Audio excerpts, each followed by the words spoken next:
gili thing nai Google Meet thu sei turin min an som hi kalom khop maya hei pathian zara hun thadeu mai kanan neya kalom khop maya in base sei ro chu ka phalawang ti chu ka hlau khop maya thingtlang pastor ke ni angte ne min an som ve duwa alomum khop maya chati rual chon kan pathian thu te po a hoi zau tok lawang kan fin na te po na phak lawang ti chu ka lawang reng khop maya in thla hun thu kan ron sei masaloka in po ni se ne in zawai chunga le pathian chunga lom thu kan sei masa ani ti chuan pathian thu thiang lim kan ngai thangal mayanga mun khata chau ka chiaranga korin khuami te hne na tir ko pola le khathon pakhat na bung khat chang somni pakhat tanga somni le pali kan chiarange korin thon khat bung khat chang somni pakhat tanga somni pali longai thang u pathian finna chuan khovelin finna manga pathian an hriat theilo nuin thushil a thlak manga aring tu te chandam chu pathian in tha ti hle sia zuda te chuan chin chiana ten phut thina greek te chuan finna an zong bok thina keini ro chuan krista khen be thu kan hril thina ni hi chu zuda te tan chuan tlukna zentel te tan thu a thlak ania nima sela zuda te po ni sela greek te po ni sela ko te tan zong krista pathian thil ti theina le pathian fin na chu ani thushil a thlak kan ti lai te hi han chin chia deuta ila khovel fin na hi pathian ngain a thlak ani ti lai te keini ro chuan krista khen be thu kan hril thin ani hi ti lai te hi kan thin lungin lo chin chia deuh bik sela thange pathian na thu kan chiar kan zatan malmin som saro se amen ti chuan zanin chu kan thu puyatan hla thu hi han man kan duwa christian hlabua kan sak fo thin thon thu hlui chu min hril ro ti hi kan thu puyatan karil ruwa lian tlat maya hei hi zanina thu puyatan kan manganga hei thon thu han ti sim sim hian thon thu ngai nom hi tam khop maya tun laia phei chuan kan hria tangin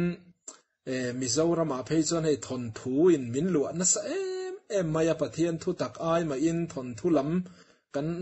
kan ril ru kan pezo ke moniti mai turin pasal tha thon thu ti te amizo pasal tha chu tiang mingpu an lo oma mon le kan ti tur hriat po kan hriat ngai hlei lo te thlengin ti hian thon thu phua chop thlengin aron lar chawa thon thu hi ngai nom tak tak hi tam khop maya chung mang chuan mi tam tak kanin oi klei me kania kan bible thon thu laman peng to ang ti hun te po hi alo ni ve reng to nge mon le ti thei tur ni hian ka hre thina tiang khop chuan khot tina a chung tin deuh tho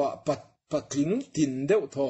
tin thalai zong deuh tho hi thon thuin min chia to ani ti hi chiang moi maya thon thu hi ngai nom sim chu tam khop maya ama ro chu hriat non fo hi kan mamo lem lo ani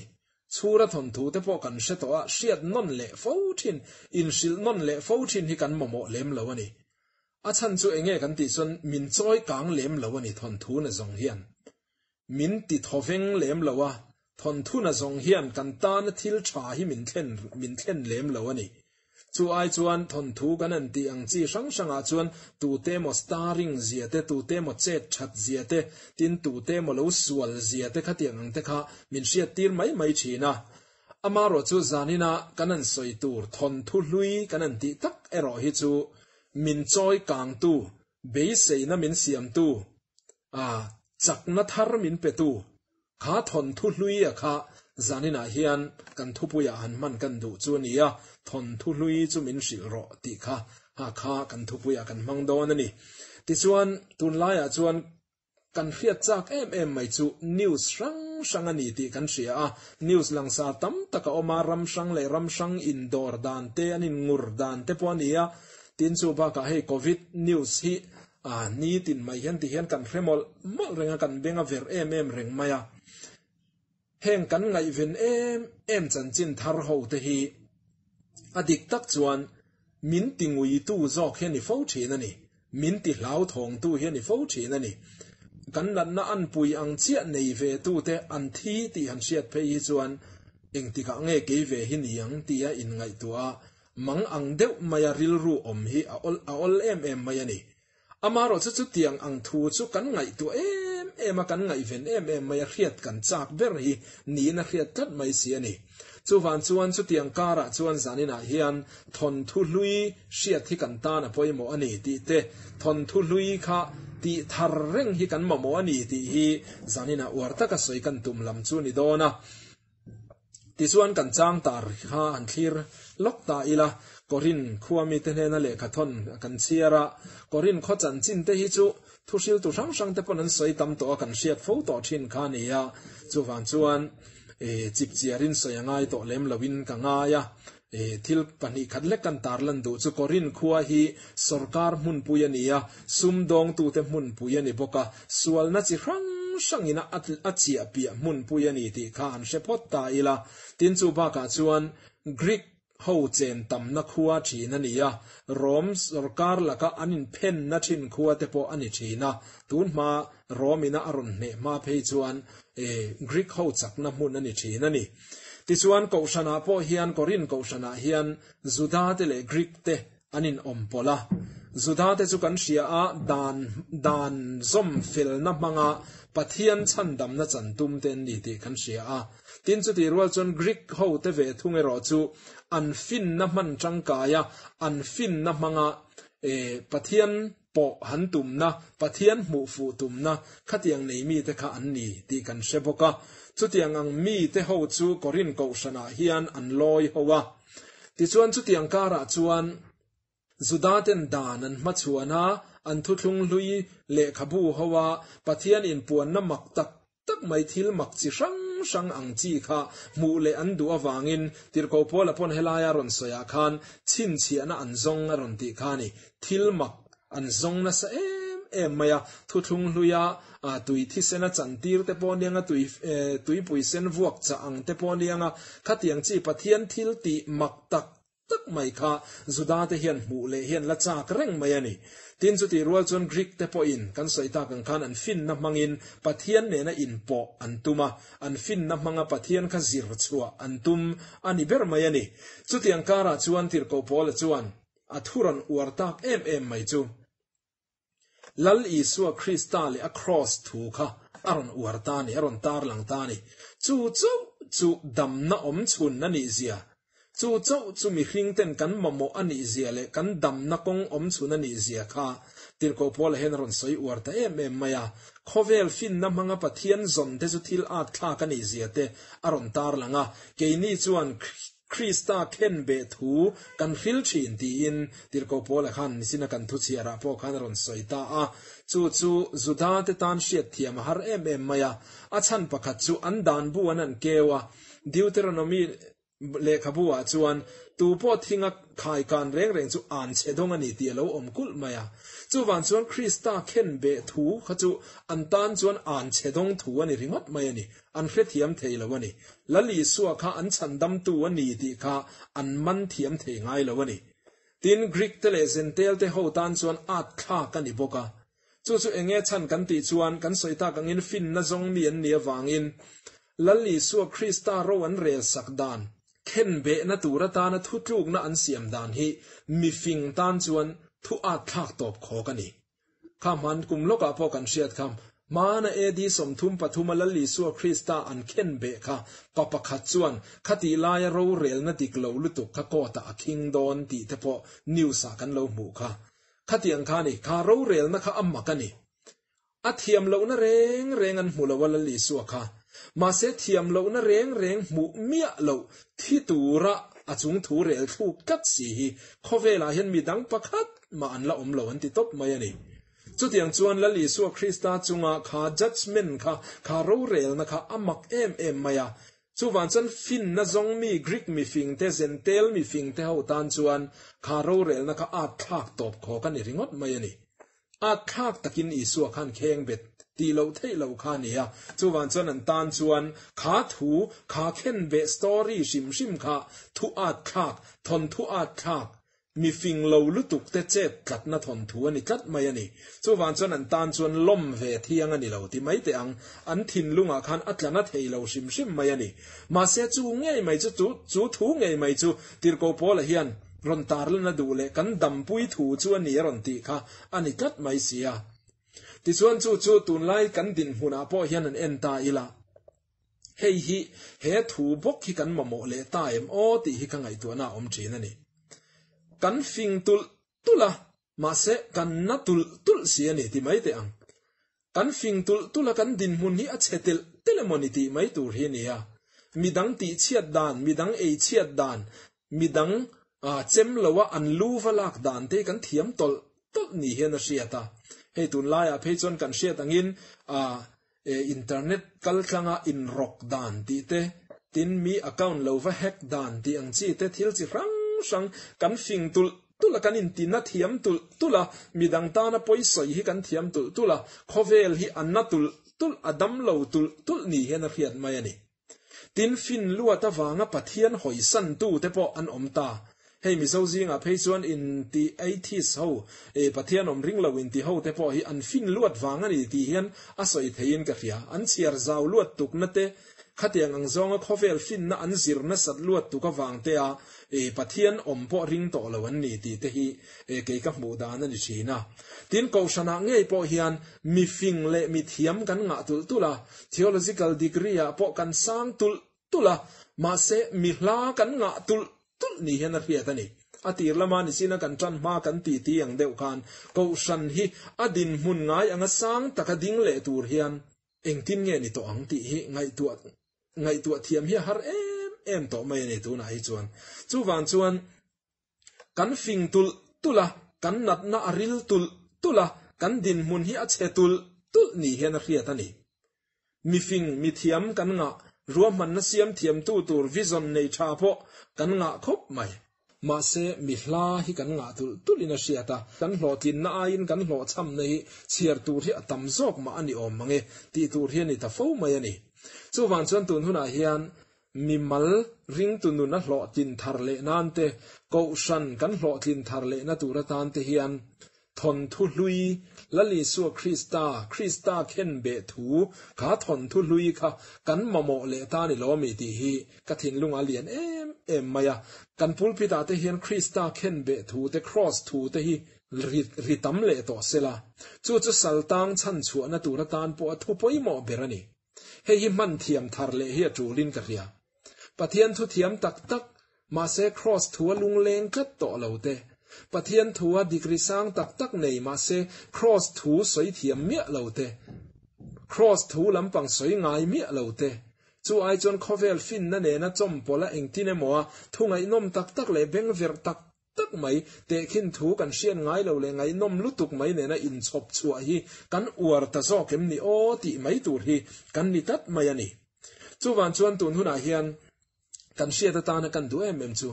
mithiam thu zia kan i wang ringot te mithiam thu soya ni wang ringot ten thil ti theina hi keng tel vek si lawa chu wan chuan kan rong bol na thu kan sil na thu kan ziak na kan soi na hian khoya hian nge pathian thil ti theina hi phumi na om ti hi kan mu chuwa thar hi anga in ka ria chulai tak mai chu ka ngai poimo em thin ani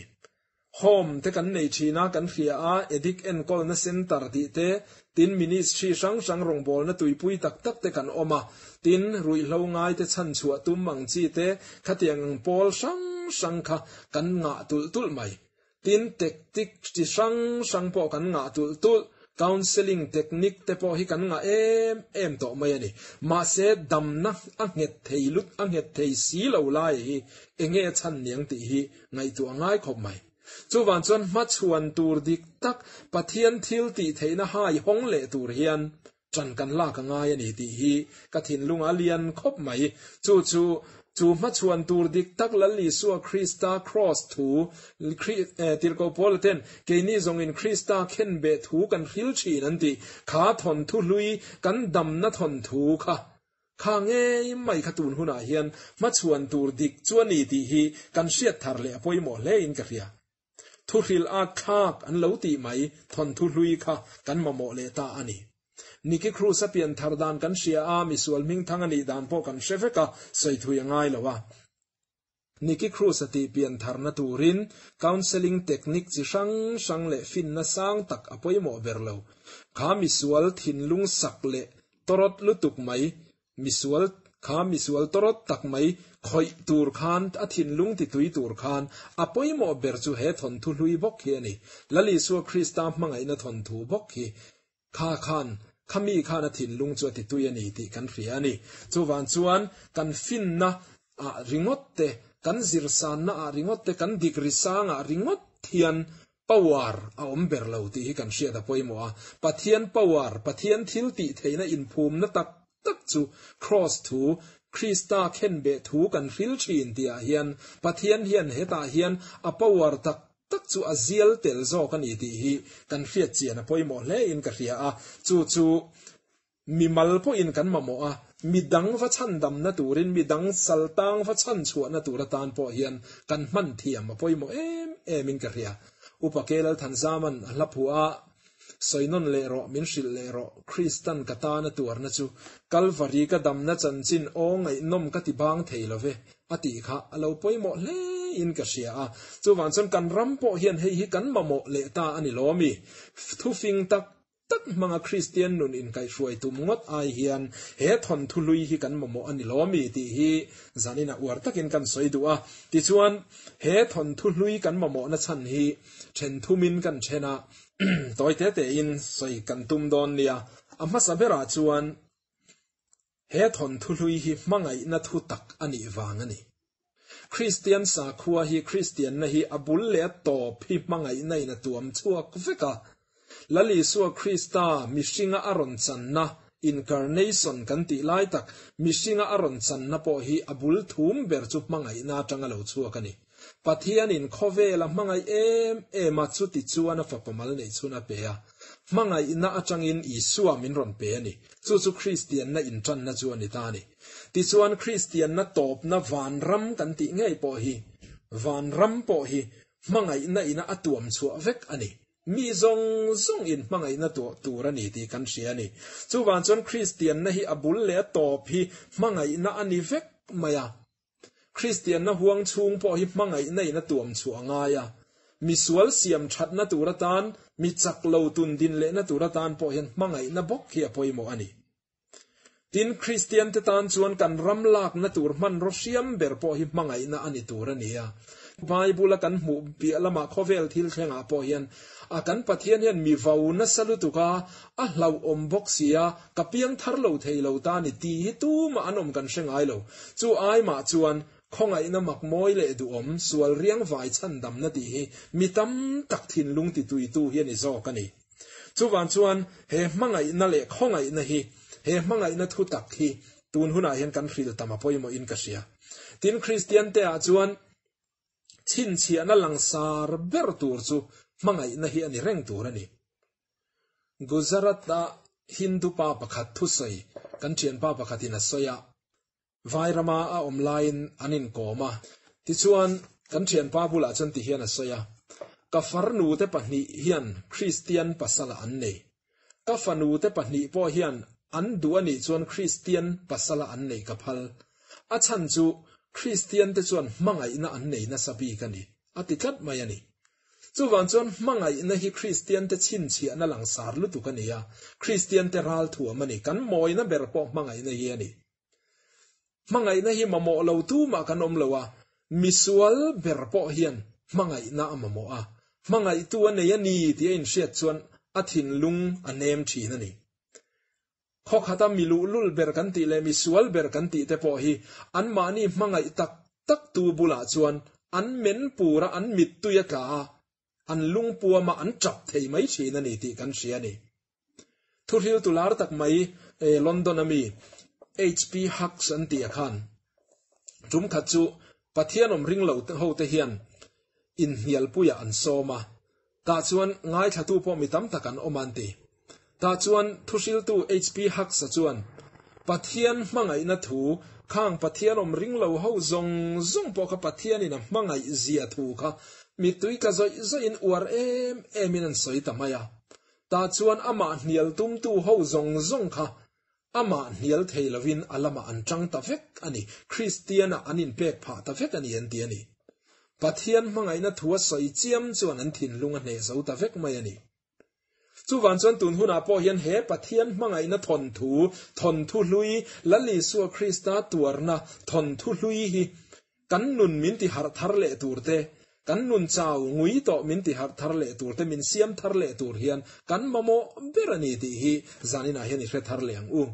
rom le khathona khan bung som pahnia kan hmuwa email maril tramin ei tur pero atui halin in tur pero chutiang ti na alu chunga mailing che khom don zuknia ti ha kan hmuwa heng te po hi enge omzia kan ti chuan luchunga hmangai na mailinga om tat chuan min hotu te po ni sek kan hmangai kat chuan kha hmangai na khan an mani kha alamut ral don ani ti hi achiang em mai ani chu van chuan lali su Krista hmangai na mailing hian misual berpo akan ral theina turin misual luchunga lali su Krista hmangai na mailing hi kan lo va che khom thin turani lali su Krista hmangai zia kan soilang thina nga he thon thu hlui pathian hmangai na lo luang chuak hi kan soilang thina nga chu mina hriat tam phot chuan ama che kholina omanga chu hmangai na mailing chuan alamut ral ve don ani ma kha chu van chuan he hmangai na thon thu a hi shil tam hi kan mamo ani ti hi zanina hian uarte win ka soi du ani Krista wanga tuar ngam ti las pusang len thangana phua atha ema kan tuipui china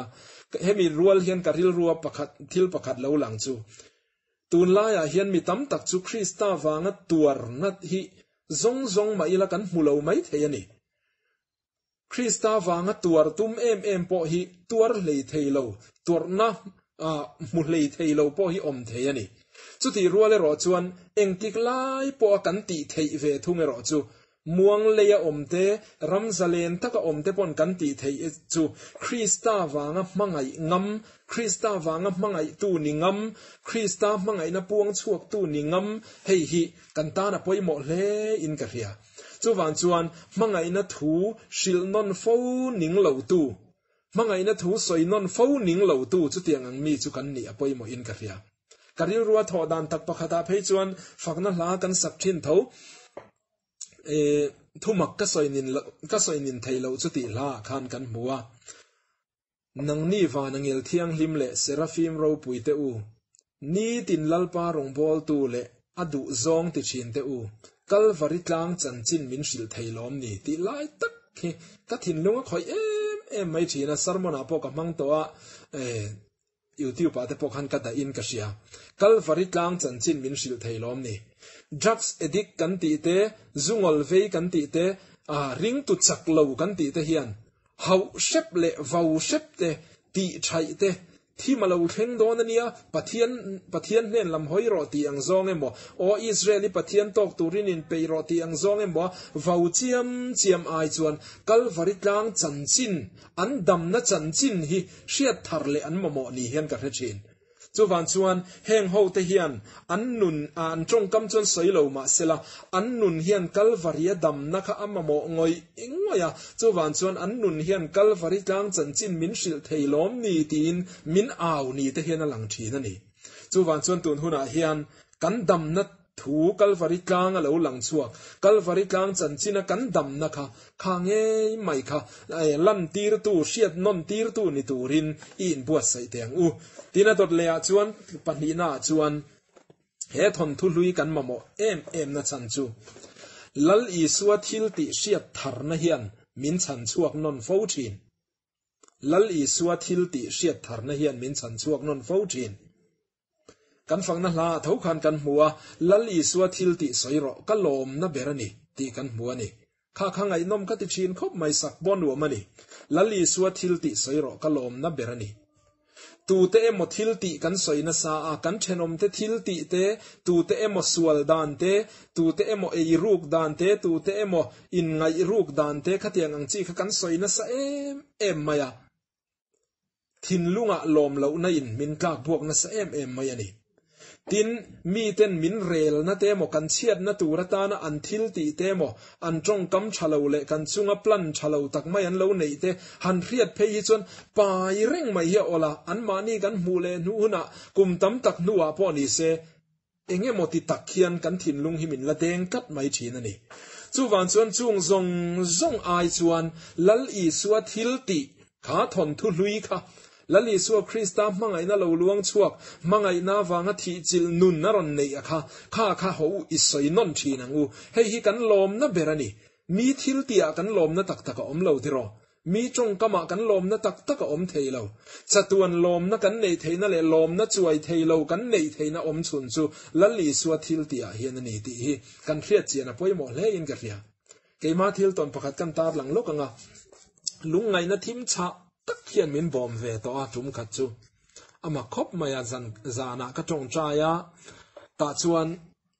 ti hian a ming chuan pastor kan ni ve a thanem po kan ngai ve aniang enge molai chon thanem ngai viau anga minan mu chang te po lo om ve thina ama ro chu keima in mu dana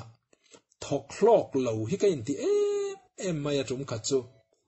engma ka lo ni lo zia kha minin mu chian tir em maya ka thin lunga hian athim ngoi maya ni ka ma ba po hi enge moni zelang le ka thei to pa ka chan ve a hete ka ti thei to ka ti ve nia ka in siat po hian engma ka ni mang si lo wa ti zong hian ka ngai tu na hi athim em maya ni chu tiang anga mang ang taka ka in ngai tu alai chuan ka ru ma pathian pol na ka nei lai tho ani ma se ka ma ba khia thim ta vek ni hian ka ria a khati lai khan ate na hi om ta se depression cha ber hian min ron tuam ve ni ber hian ka sia ka be ya dong veka kal le ngai na tur ka se to lova ke hi dam reng ka ka niem ni ti hian ka ma bak chu thila a thazo kang ti in ma ni in ti lum chak na hial po kha ka thin lunga khan ron om manani kha chia kha ka ma ba ka thil om ni a siat na ka ka ne ni ta chuan chu ti lai chuan ka ngai tu na lo om chu khata khan setanan min ron lu chi la ni ti hi kan chiang takin ka in munga la ka khur ro zoi mai ni chung ri la hian ka phu dot ni ber hian ka ria ta chuan pathian tharau thiang lim maron thleng aniang ka thin lung hi min ron khoi har tu om ta a chu tu na kan soilai tak khani lal i suwa thil ti soiro ti hi ke ma hian ron ri ta tlat mai ni lal i suwa thil ti soiro ka thil ti ka ngai tu a ka tho lok lo ziate tharau bo ka man thei lo ziate mi chau ka tun din thei lo ziate ka tho ra ka mu lo ziate kan en khan ka manga angani ka be donga ka maba khathim ta vekin ka ngaya ka maba chu inti lum mai ni in ka mu ta tat mai ani chu tiang anga mangang taka ka omlai chuan pathian o zoi te mai ke ma lo ri ta chu lal i suwa thil ti soiro ti hian ta ni ta chia mai chuan nani mo katia lali suwa chan dam na tho hi trong cha in ka thing chia ka soi chuak ta ni pathian hne na lom thu ka soi ta ni lalpa ke chu ka ni dan chu ti mai hi ka ni e ma se lali suan ka sual zong a phur to a ka kholo na zong te po a phur vek to a ama chuan ka sual na zong belina oma avuak na vual te ti damin ka omta ani ti thu chho kha kan cham chuak ta lali suwa thil ti kha kan soi ta chu ta chon chop le chilin hne na kha lo thleng hal ta ni midang te pon chu tiang chu in ton thin ka ring fian riala te po hian om thei lutuk fian riala kan tong trai te po hian hlau na thara wina min ron bo hi om thin setanan min ron ti buai hi om thin ani chu ti huna tak chuan lali suwa thil ti soi ri ka lali suwa ming lam ri khian ne na kan chang le thei thin ani chu tak chu kan mamo in ka ria tun huna po hian king lo in ti in om ve ka ring ra chuak nga tok lo in ti po in om ve ka ring in thil ti chuan a hnem zo lawang cheu kan thil ti manga in oi klei kan tumani chuan klei na khop pathian tan hian kan lo thoklok lo fo thin ani mi tam ber hi chu kan lo thoklok tak lo fo thin kan thil ti chuan min hnem zo lo ma se min hnem tu om chun chu lali suwa thil ti hi ani nang le ke ya ta na a thil ti hi chu nge chu min ti lom thar le thin tu hian ni thin ani chu wan chuan he thon thu hluya hian chu lali suwa thil ti chu oma chu kan hriat thar le hian sual lakata min chan chuak thar fo thin ngui na lakata min chan chuak thar fo thin beidon na lakata min choi chuak thar le fo thin ani mabak nei to lo nia in sia te hi beisei na nung min pe thar le fo thin ani chu wan chuan ho kan ti lam ni lawin lali suwa thil ti hi isoi tamang u en tamang u kan pathian thua kan huwa ani chuan kan thil ti ang te ni lovin ama ruat le khongai na ang zokin min chan dama ko na thiang limin min ko boka ti kan mu kha chu van chuan tun huna hian kan thil ti lam kan en chuan kan lom lo thin ma se pathian khongai na he thon thu hluia lo lang a hi ho u i shenon thin ang u soinon le ro min shil le ro Christian katana tur na chuti kha lali so Christian na tho hi isoinon fowang u ta chuan rong bol tu ten chak tharnan chu kan mamo thin beidong te po in be se na thar kan nei le theinan chu thon thu hlui chu ating to kani tin depression tur me te ngui em le beidong em mai te po an lo par thar le theina turatan hian chu thon thu hlui chu ating to kani engwangin nge kan ti chuan chu thon thu hluia chuan kan chatuan ma khuwa hi sut en vek ani to zia kan hu ani kan chatuan ma khuwa thim to zong ka chu thon thu hluia chuan ti en vek ani to zia kan hu ani chu wan chuan chu mi khriat na atang chuan hlim chungin ronga bol theya lom chungin lalpa rong bol ulati kha at takin a hlen chua the ani lom chungin hlim takin thatho takin ronga bol thei chin ani vui chungte ring zo tak lo chungte rong bol te ha thak lu tuk tiro beidong chunga a kan ti vele photanga eng mani ange motia beidong chunga rong bol te a ha thak khop mai zona din munang chau khani tiro masela li su Krista thilti hi rinon fo sela chuta chuan dam na thar kan changle thin ani thil pakhat kan tarlan tel zok du chu kan sar nei ve to kania ma se pathian ti dam na ti hian ka changa ka dam tha em maya tun thleng hian sang ni som pako kuma khan kamita hian kan sara om veya chumia po chun ka dam pui pathian thu chu Isaya bung som nga pathum chang li le chang na thu khani ani chuan kan nat na te phurin kan lungai na te po aphur nge ya avuak na vual te ti damin kan om ta ti lai thu kha khami mang khan ti damin ka omani kadam chiang khop mai tun thleng po hian kha thu kha ka du lu tu ka lali suwa thil ti ani chuan kan nat na te phurin kan lungai na te po aphur nge ya avuak na vual te ti damin kan om ta kha thon thu hlui ani edi som thum pathum mi dai khani kan nat na phur thu chu a hlui to lu tuk tira nikum mami lamani lo kum som liam ta ti lamani lo al rei to lu tuk edi som thum pathum mi kha thon thu hluia khan ka dam na kha om tat mai ani chu wan chuan he thu hi ka ngai sang lu tuka ka computer a hian computer ka khoya pianga ka mu turin desktop a hian kha thu kha ka da tin chu mai pi lama chuan ni tin hian he thu cham chuak lawa ka om hi sang ni som pakua mei tha vela chang kha chuan he thu cham chuak lawan ni khat ka man ral hi a om tangai lowin ka sia ni tin hian sing ka tho lima pathian ne na lom thu ka soina hian hei hi ka soi ma sa je chin lali suwa thil ti he thil ro pui tak min ti sak kanat na min phur saka ka lungai na zong min phur saka avuak na vual te ti damin ka om ta ti hi ka soi fo chin chu wan chon kei po ina ka dam pui chu midang te po inen dam pui theyang ti hi ka ringa midang te po inan mamo ang midang te dam nan po hena poimo ani ti hi zanina hen ka mu chiang khopin ka ria chu wan chon he I suwa thil ti thon thu lui hi ho u I hrenon chinang u I soinon chinang u thon thu lui chu min hril ro ti ang khan mani po in hrilila midang te hne na po I hril chinang u I puang chuak chinang u ti hi zanina kanin som na ani po kani tina pathum na kan point hung beratan chuan he thon thu lui hi setana na hlau ber thu ani he thon thu lui hi leile van in rem na thon thu ani ya lali suwa Krista khen be na lali suwa Krista thi na le tho le na lali suwa thil tia khan leile van in rem lo in rema pathian le mishing in rem lo kha kan in rem ta ani ti kan sia